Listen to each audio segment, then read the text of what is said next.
titanos de la industria, Andrew Carnegie y Henry Clay Frick, cambiaron el mundo con acero. No hubiéramos tenido ningún tipo de infraestructura después de 1865 sin el acero. Y convierten a Estados Unidos en un superpoder industrial. Eran perfectos para una época en que esta industria estaba convirtiéndose en la más grande del mundo. Tenemos dos visionarios, genios, de hecho. Pero solo hay espacio para uno, en la cima. Deshazte de ellos, de todos ellos. El clímax es una batalla sangrienta. Murió gente y él ganó. ¡Asesino! Estas son las épicas historias de hombres luchando por la supremacía, creando imperios y cambiando el rumbo de la historia americana para siempre. Gigantes de la industria americana.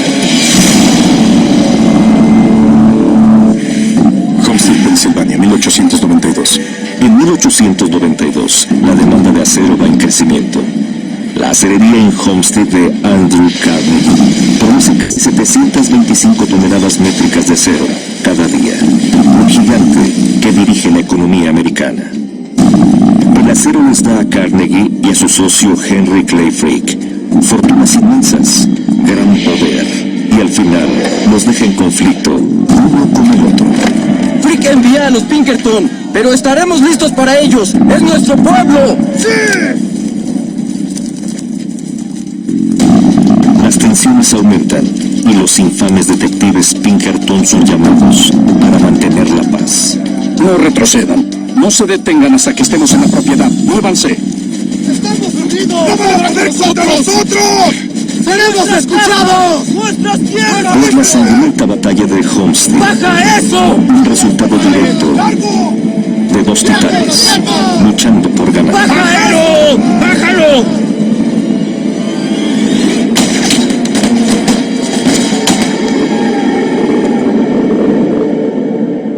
Pittsburgh, Pensilvania, 1873. Décadas antes del tiroteo en Homestead, Andrew Carnegie es una estrella en ascenso en el mundo de las inversiones. Carnegie contaba historias. Podía hacerse amigo de quien fuera. Era muy bueno vendiendo cosas. Los tratos despiadados lo convierten en millonario a los 33 años. Andrew Carnegie le compró rifles defectuosos al gobierno y se los revendió a la milicia de Pensilvania, algo que lo metió en muchos problemas, pero también le dejó su primera fortuna. Carnegie provenía de un mundo muy pobre. Y cuando sales de ese tipo de vida, a menudo estás dispuesto a tener prácticas de negocios que tal vez otras personas nunca usarían.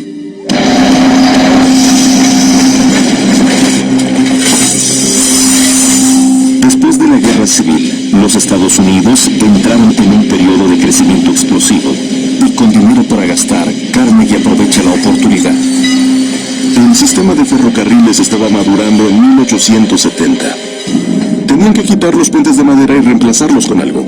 Y Carnegie vio que el acero tenía que estar en el centro de todo eso y quería ser parte de eso. Aprecio mucho que te tomes un momento para mostrarme la propiedad. Gracias, señor Carnegie. El placer es mío. En 1873, Carnegie pasó de ser inversionista a ser dueño y operador, cuando construyó la acerería G. Edgar Thompson. ¿Por dónde llegará el ferrocarril? La línea pasa a unos 450 metros de la propiedad. En ese punto el acero era costoso. Era algo que se usaba en las navajas o en las espadas. Creo que tenemos una excelente oportunidad aquí. Carnegie apuesta a un método revolucionario para producir acero en masa en una chimenea de Bessemer. Carnegie fue el que instaló el primer molino de acero que usaba el proceso de Bessemer por completo. El hierro nunca se enfría. Y los convertidores Bessemer estarán aquí. Sabe de fábricas de acero.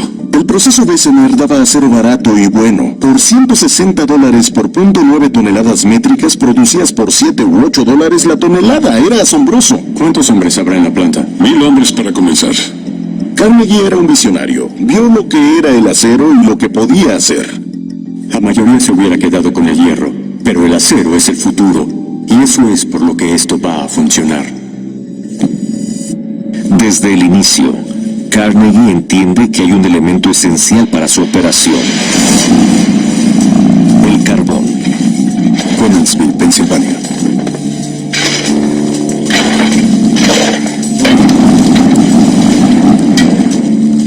Henry Clay Frick creció en una tierra rica en carbón del oeste de Pensilvania. Debajo estaba el carbón de Connellsville, que era el mejor carbón del planeta en ese entonces. Debe cerrarse lo más apretado que se pueda en las orillas. Sí, señor.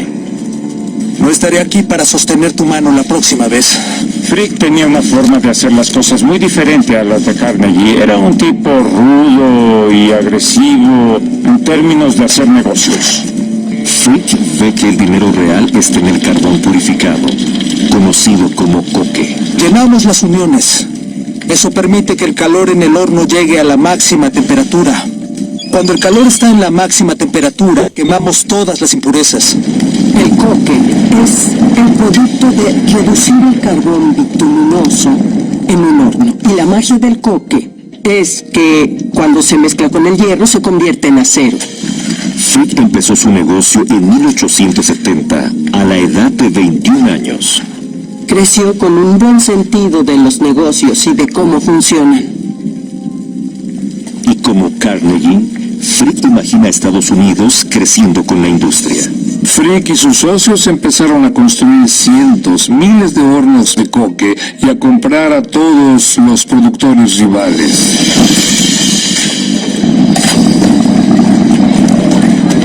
En 1873, Carnegie y Frick eran dos de los hombres más ricos del país cuando los mercados bursátiles del mundo cayeron, creando pánico.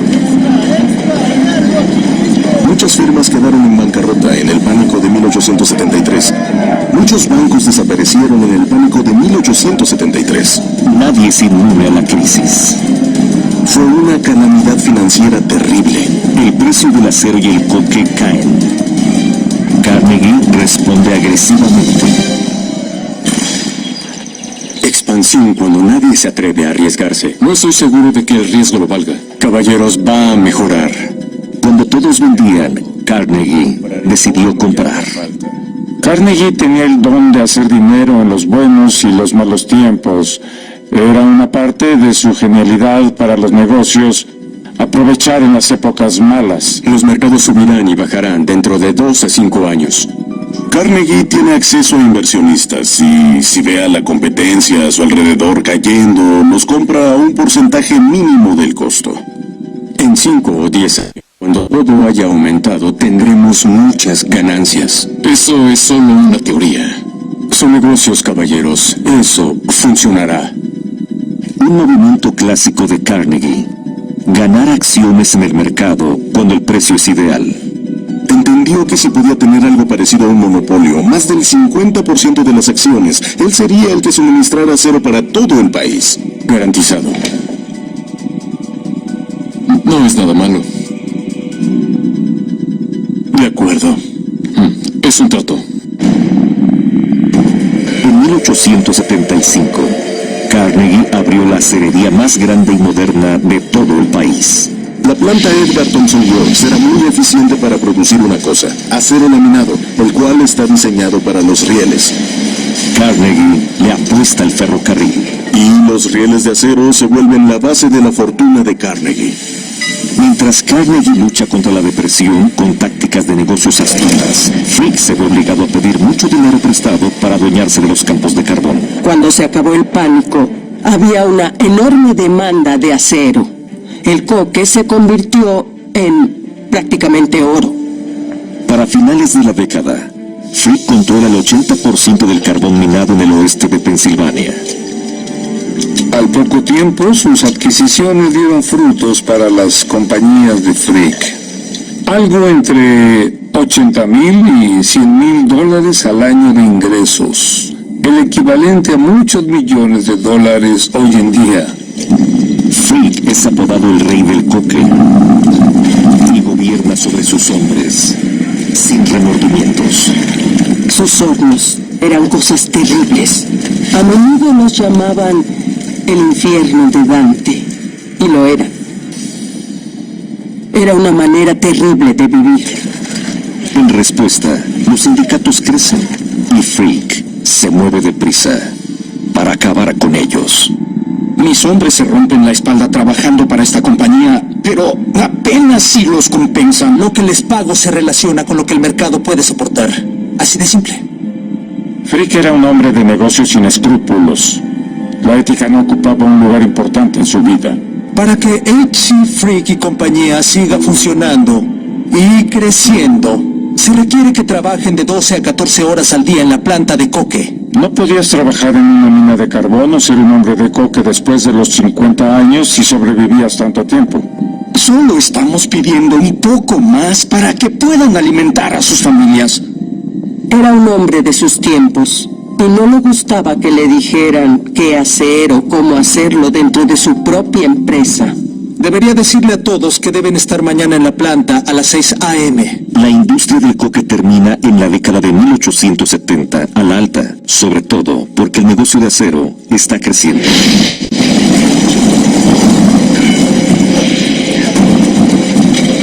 Carnegie ganaba miles de millones de dólares cada año. Y como Frick, la mayor parte de sus ganancias eran a expensas de sus trabajadores. En esa época solían llamar a los molinos de acero el infierno destapado.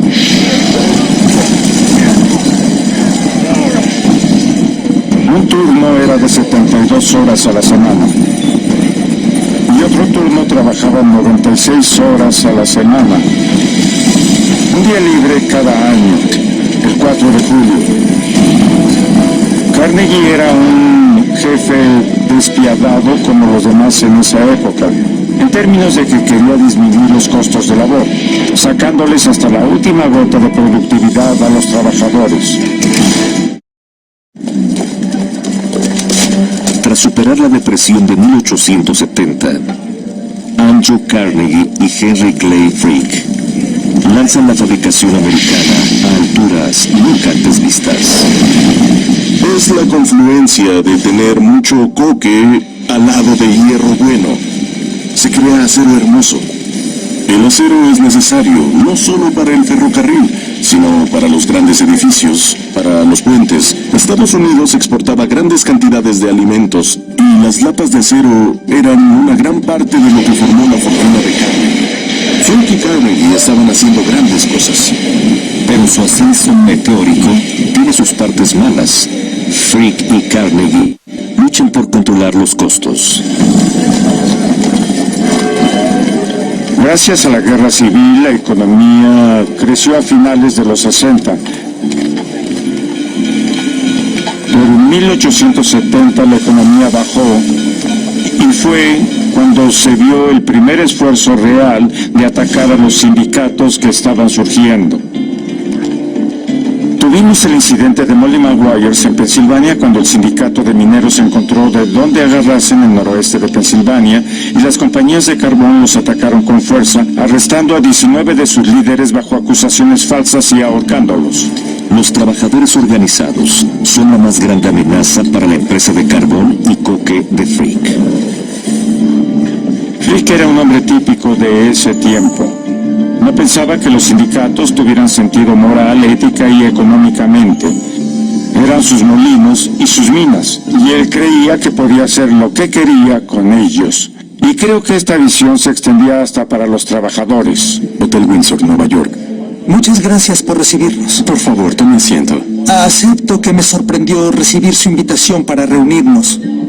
En 1881, Carnegie busca hacer un trato con Frick, quien tiene algo que Carnegie quiere: mucho coque de calidad. Carnegie buscó a Frick porque Carnegie necesitaba coque para hacer acero en sus molinos. Y para Carnegie, el invertir en campos de carbón para tener coque era casi imposible porque Frick tenía casi todas las tierras. Presintiendo una gran oportunidad, Carnegie se esfuerza para poner a Frick de su lado. Le pedí que viniera para hablar específicamente sobre cómo su compañía y mi compañía pueden unirse. Lo que necesito es un suministro estable de coque para mi compañía acerera. Frick se dio cuenta de que donde más podía ganar no no era como un proveedor de coque, sino como un productor de acero. Bueno, traeré otro par de convertidores Bessemer de Inglaterra. ¿Bessemer? Sabia inversión. Al fin tenía eso en la mira, esperando que su relación con Carnegie, que entonces era muy nueva, le permitiera formar parte de esa industria. Algo que Carnegie en realidad no quería que pasara. Las adquisiciones agresivas han dejado a Frick con una gran deuda. Ahora está desesperado por tener flujo de efectivo. Como siempre, el momento en que Carnegie actúa es el mejor. Señor Carnegie, me interesa ser el único proveedor de coque para Carnegie Brothers. A cambio, estoy dispuesto a ofrecerle un 11% de las acciones de H.C. Frick & Company. Si los términos le parecen negociables, debemos hacer un trato. Creo que podemos arreglar los términos. Tenemos dos visionarios, dos mentes brillantes, genios de hecho, trabajando juntos para crear algo. Es un estudio muy importante, creo, a nivel humano, de lo que la cooperación puede hacer, la altura a la que puede llegar y lo profundo que puede caer. Parece una sociedad perfecta, pero al poco tiempo hay mala sangre fluyendo entre estos dos titanes. Carnegie era muy bueno para manipular a sus oponentes. Acostumbraba a hacer tratos secretos para hacer crecer sus negocios, así que definitivamente ponía a prueba lo éticamente correcto en sus prácticas de negocios. Caballeros, es maravilloso tenerlos aquí. Un placer, señor. Bien, como deben saber, soy dueño de algunas acciones de Frick Co. Company y quiero obtener más. Carnegie considera la oferta de Frick del 11% de acciones insuficiente y crea un plan para tener más de H.C. Frick & Company. Andrew Carnegie necesita personas que no se vean como Andrew Carnegie, alguien que compre acciones en la firma para él, a su nombre, en secreto, para poder controlar una mayor parte de ella. Deben hacerlo en secreto y con máxima confidencialidad. ¿Pueden hacerlo? Todo lo que digamos se queda aquí. Maravilloso. Quiero que empiecen esta semana y después de 3 semanas pueden empezar con la compra de pocas acciones al principio y con el tiempo tendré más. Con astucia, Andrew Carnegie se convierte en el accionista mayoritario de H.C. Frick & Company. Obtuvo más del 50%, dejando a Frick con tan solo un 16% de las acciones de su propio negocio. Cuando Frick se da cuenta de lo que Carnegie hace, exige un pedazo de la compañía de Carnegie a cambio. Señor Carnegie, no puedo entender sus métodos. Esto no es una sociedad completa. Créame, es lo que más le conviene. Carnegie era un muy hábil político. Sabía adular y desviar con mucha elocuencia. Ya empiezo a creer que hice un trato con el mismísimo Judas. Henry, eso es muy duro, ¿o no? ¿Cuándo veré las acciones de su compañía? Cuando sea el momento ideal. Frick fue engañado en algo que a largo plazo tomaría la ventaja y sería parte de un gran imperio del acero que era solo de Carnegie. Y se convirtió en una gran parte de la disputa entre ellos. Frick se convirtió en un empleado virtual de Carnegie. Andrew Carnegie y Henry Clay Frick dominan la industria acerera en 1880 en el país, pero su rivalidad personal crece. Tanto Carnegie como Frick tenían prácticas de negocios muy agresivas, pero Carnegie era el maestro de las prácticas de negocios despiadadas. Carnegie muestra su verdadera cara con su nuevo socio Frick. Soy dueño de algunas acciones en Frick Co. Company y quiero tener más. Usando accionistas, Carnegie obtiene más del 50% del control de H.C. Frick & Company. Henry Clay Frick va en desventaja, pero aún no se rinde. Homestead, Pensilvania, 1883. En 1883, el legado de Andrew Carnegie está asegurado cuando compra Homestead Works, un molino de acero de última generación en las afueras de Pittsburgh. Homestead medía unas 40 hectáreas. y tenía empleados a unos 3.500 trabajadores. Homestead Works era un campo de pruebas enorme, de alta tecnología, muy complicado para nuevos métodos de ingeniería que no podían encontrarse en otra parte. Las demás acererías eran muy especializadas, producían una o dos cosas. En Homestead Works producían muchas. Carnegie asciende a Frick al puesto de gerente, sin opciones de accionista. Carnegie no quería que Frick fuera un productor independiente de acero. Estaba feliz teniéndolo como un valioso empleado. Frick, día a día el gerente, y Carnegie, el jefe siempre alejado. Desesperado por un pedazo del negocio de acero de Carnegie, Frick ofrece vender todas las acciones que le quedan de H.C. Frick & Company, menos el 4%.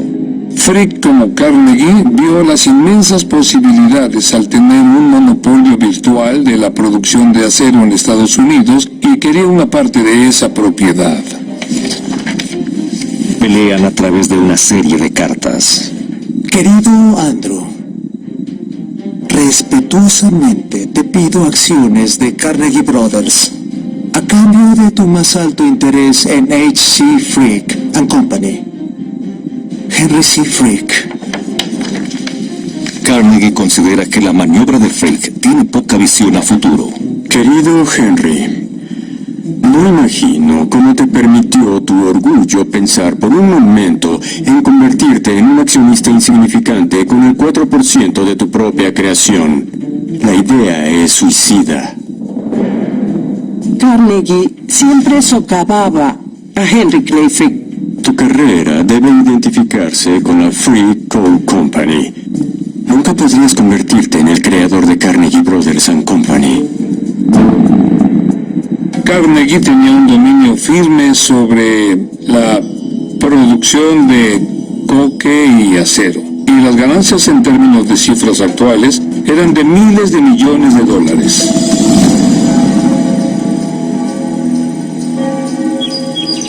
En 1886, una muerte inesperada deja un hueco en la jerarquía corporativa de Carnegie. El hermano menor de Carnegie, Tom, murió, y era un socio de la firma o un director. Carnegie sabe que Frick es el hombre ideal para el puesto. Frick tenía la capacidad de dominar los detalles financieros que a Carnegie no le interesaban tanto. No le queda opción más que darle a Frick lo que quiere: acciones en la compañía y el título de presidente. Cuando haces tratos con Carnegie, siempre hay un truco. ¿Quieres firmar esta noche? El contrato blindado. Por supuesto que sí, eso haría que el progreso fuera más rápido. Podría tomar algo de tiempo. Seguramente estos caballeros quieren un poco de tiempo para revisar el contrato. El contrato blindado en 1880 se diseñó inicialmente para lidiar con el problema de la gente que moría. Lo escribieron contigo. Si un socio moría, era posible que los accionistas compraran su industria. Una pequeña provisión del contrato le da aún más poder a Carnegie. Sí. ¿Tú contribuiste con la sección 3? El contrato decía que un accionista mayoritario podía comprar las acciones de un accionista menor. Así que si Carnegie quería comprar la de Frick, podía hacerlo. ¿Pero Frick podría comprar las acciones de Carnegie? Por supuesto que no. Pero necesitamos las firmas con relativa prisa. De acuerdo. Bueno, sí, vamos a firmar los documentos. De acuerdo, gracias. Es algo que Frick firmó sin entender que en el futuro era posible que lo dejaran fuera de la firma por completo.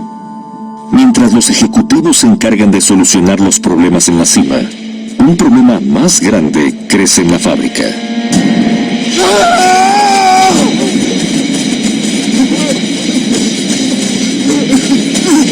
¡Sosténlo, sosténlo! ¡Necesitamos un capataz aquí! Homestead, como las demás plantas, tenía muchos accidentes. ¡Necesitamos ayuda, por favor! Amputaciones, quemaduras graves, personas respirando gases nocivos. Había personas que morían por lo menos cada semana. La vida era barata, el trabajo era difícil, las condiciones eran horrendas. Pero los trabajadores inmigrantes vivían de centavos y Carnegie y Frick tenían millones. Miren, hay gente poderosa de nuestro lado. No tenemos que soportarlo. Las ganancias de esta planta son de millones. El sindicato nos protege y a nuestros bolsillos.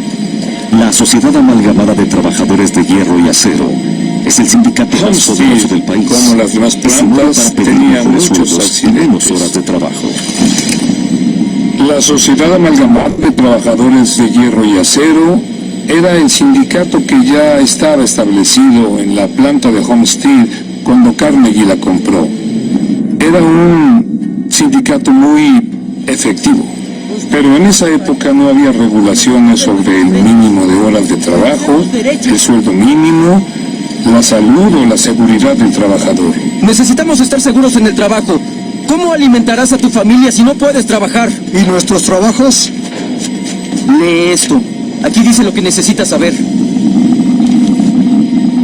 Carnegie creía que los trabajadores ganaban mucho dinero y para alguien preocupado por los costos de su empresa, el sindicato era un problema. Carnegie sabe que Frick ha desbandado sindicatos, así que lo deja a cargo de las negociaciones diarias. Frick era como el villano y creo que Carnegie quería ser visto como el héroe del cuento. Hay que trabajar juntos. Nosotros somos más que ellos. Somos tus hermanos. Pelearemos juntos y ganaremos un sueldo que nos alcance. Ustedes regresen a trabajar. Sí. Regresen a trabajar y puede que nunca vuelvan a salir vivos.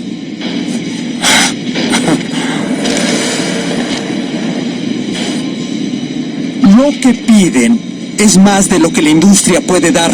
Los trabajadores hábiles están conmigo. Trabajadores hábiles. Puedo traer cientos, miles de trabajadores hábiles como tú, de Pittsburgh a Filadelfia, mañana a mediodía para reemplazarte a ti y a todos los demás trabajadores.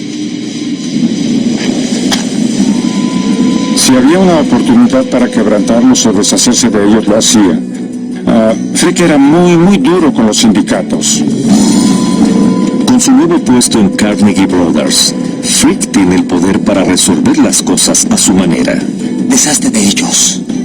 De todos. No creo que Carnegie entendiera lo que Frick tenía en mente en verdad. Homestead, Pensilvania. En los primeros meses de 1892, las tensiones dentro del molino de acero Homestead llegaron a un punto de quiebre. Carnegie y Frick dejaron sus diferencias a un lado para pelear juntos con el sindicato de trabajadores. Los sindicatos querían mejores sueldos, horarios más cortos. Las condiciones en el trabajo eran horribles. Los trabajadores eran solo engranes. Casi no los consideraban humanos. Carnegie y Frick estaban unidos en la idea de deshacerse del sindicato. Carnegie pone a Frick a cargo de las negociaciones diarias. Ustedes regresen a trabajar. Una decisión que dará resultados mortales. A Frick le interesaba disminuir los precios y la Sociedad Amalgamada de Trabajadores de Hierro y Acero era algo que odiaba más que nada. Homestead, Pensilvania, 1892. Su idea para el sindicato de acereros es simple. Los sueldos de los trabajadores deben seguir el precio de venta del producto. En 1892, Carnegie y Frick le enviaron un mensaje al sindicato de Homestead diciendo que los sueldos disminuirían y el molino operaría sin sindicatos en el futuro. Somos hermanos en esto.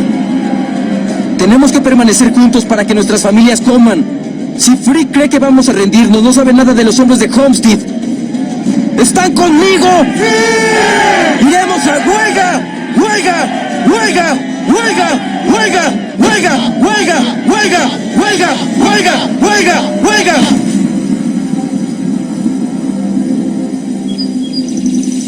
Se irán a huelga. Hay que acabar con ellos y traer trabajadores nuevos. Carnegie quería deshacerse del sindicato, pero pensó que podían hacerlo sin una confrontación como Frick quería. Hay que matarlos de hambre. Cerraremos la planta Y cuando no puedan ni alimentarse, regresarán con nosotros desesperados. Tendremos lo que queremos y ellos tendrán sus trabajos. La planta podría pasar meses cerrada, perderíamos millones sin producir y los inversionistas nos abandonarían. Tú sabes qué pienso.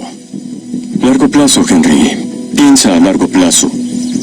Frick pensó que era una idea terrible. Quería una confrontación directa. Quería traer trabajadores sustitutos. Quería trabajar sin ninguno de ellos. En abril de 1892, Carnegie va a Escocia en el verano y confía en que Frick le pondrá fin al problema.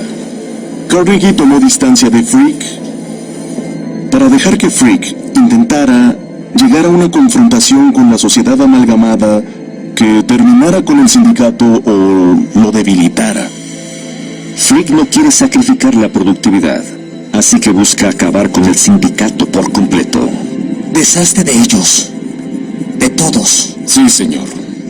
Frick ordenó traer esquiroles, trabajadores de eso, que llegarían y tomarían el lugar de los trabajadores que habían sacado. Mientras tanto, el sindicato de acereros vigila el terreno. ¿Nuevo en la ciudad? Sí, señor. Vine a trabajar. ¿Escucharon eso? Viene a trabajar. ¿Y qué trabajo buscas?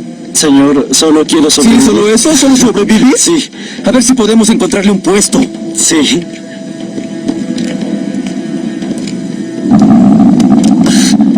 Sí.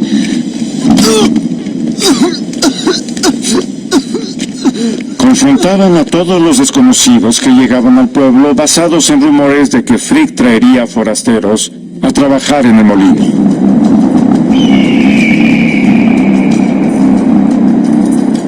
Los días pasaban y todos en Homestead estaban muy nerviosos.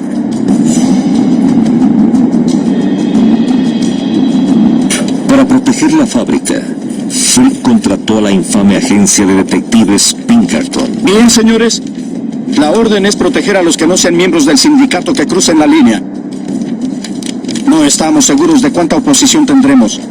Los Pinkerton que Frick contrató eran un ejército pequeño de hombres rudos, armados hasta los dientes, que protegerían la seguridad del molino. Los Pinkerton llegan a Homestead y Frick le manda un telegrama a Carnegie en Escocia, poniéndolo al tanto de lo que ocurre. Frick y él se comunicaban a menudo. Y Carnegie dijo: apoyo todo lo que hagas. Te apoyo al 100%. La respuesta final de Carnegie: no cabe duda de que arreglarás todo en Homestead. 6 de julio de 1892.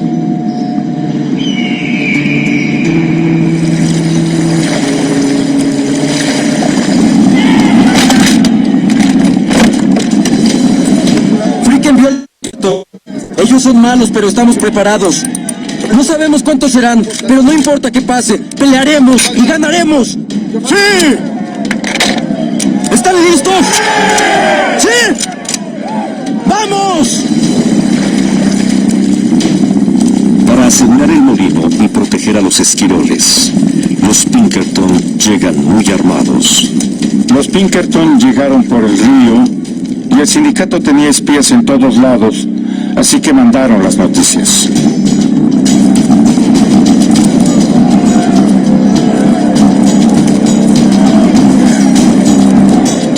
Avanzaremos hasta llegar a la fábrica. No retrocedan, no se detengan hasta que estemos en la propiedad. ¡Vamos! ¡Rápido! ¡Vamos, vamos de este lado! ¡No intenten nada! ¡Bajen sus armas! ¡Bajen sus armas! ¡Nuestras casas! ¡Nuestras tierras! ¡Bajen! ¡No hagan nada! ¡No intenten nada!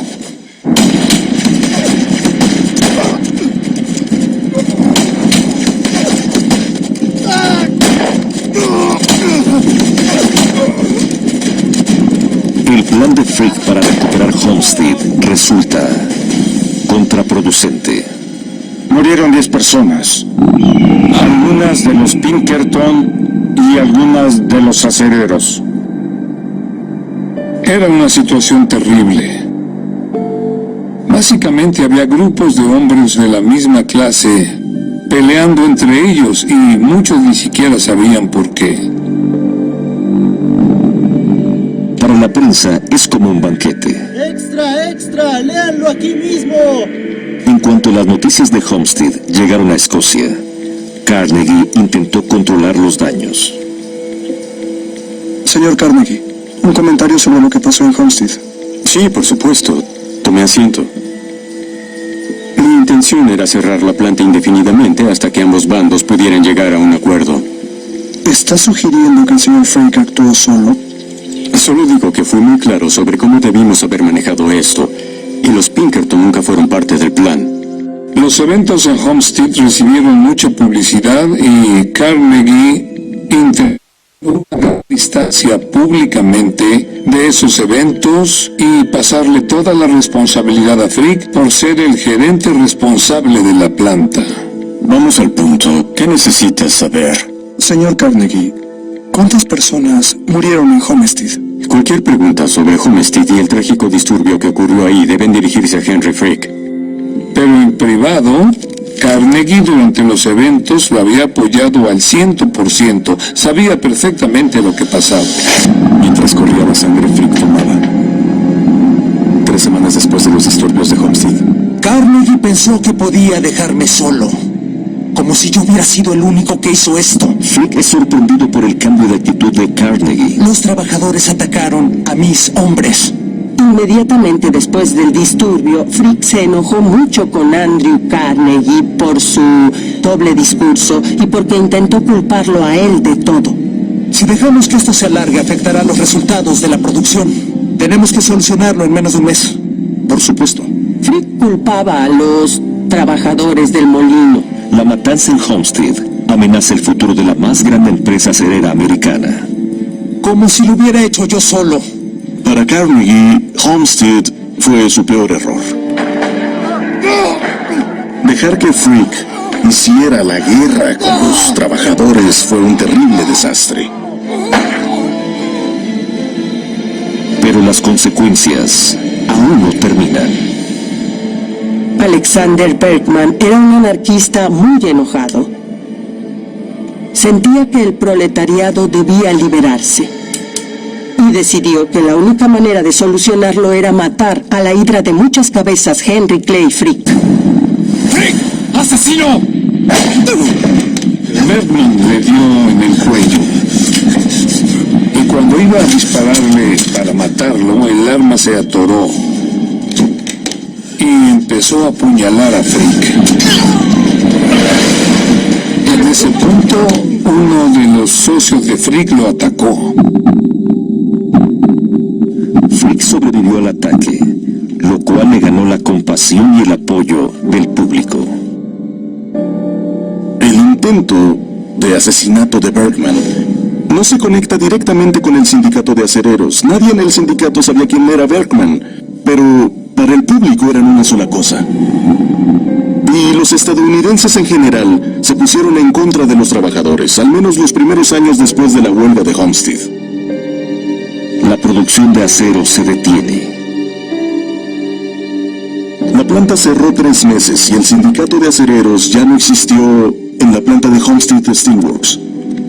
$2 millones en ingresos y 1.500.000 en sueldos se perdieron. Cuando la planta vuelve a abrir, solo hay un ganador. Los trabajadores estaban bajo el control de Frick de nuevo. Abrió sin sindicato, con sueldos mucho menores. Así que de cualquier manera, Carnegie y Frick ganaron la batalla de Homestead. El daño está hecho. Frick y Carnegie están de acuerdo. Uno de ellos debe irse. En 1899, Henry Clay Frick intentó comprar la parte de Carnegie y fracasó. Sí. La respuesta de Carnegie fue usar el contrato blindado contra Frick. Convenció a los demás socios de votar para sacar a Frick de la firma. Frick enloqueció y amenazó con demandarlos. Esta pelea pública llama la atención de un gigante banquero, JP Morgan, el cual les hace una oferta que no pueden rechazar. Frick se fue con 61 millones al final de la creación de US Steel y Carnegie con más de 400 millones. Y en este punto sería una industria dirigida por JP Morgan. Sería una industria que funcionaría como un monopolio, con tarifas altas. Ya no sería una industria dominada por la personalidad de Carnegie.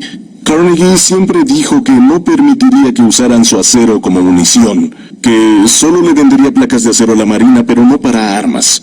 Y eso se acabó. Esta era una corporación burocrática simplemente dominada por costos y beneficios, y en la que las enormes personalidades de Carnegie y Frick ya no importaban. Los dos hombres que se hicieron mutuamente ricos se despiden por última vez. Frick no quería saber nada más de Andrew Carnegie después de la huelga de acereros de Homestead.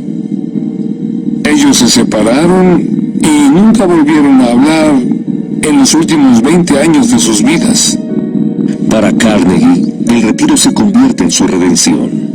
Lo de Homestead lo acechó por el resto de su vida, y quiso hacer todo lo posible para que la gente recordara el nombre de Carnegie por algo que no fuera el terror y la muerte.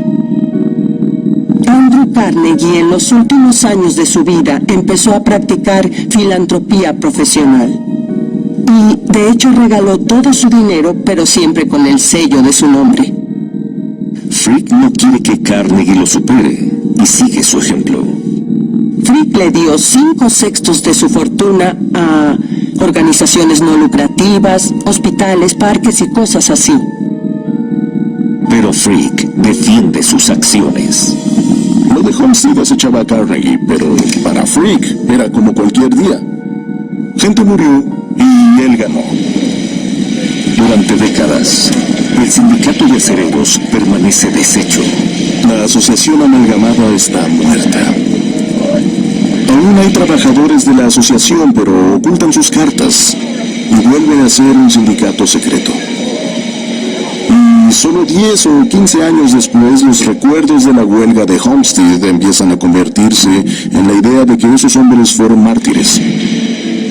Sus innovaciones tuvieron un precio muy alto. Pero Andrew Carnegie y Henry Clay Frick dejaron un legado que no puede ignorarse.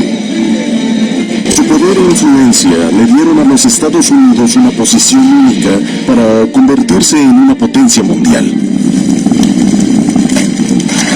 Era la pareja perfecta. El varón del coque y el varón del acero combinaron juntos muchas industrias bajo un solo techo para convertirse en los productores más grandes de acero que el mundo hubiera visto.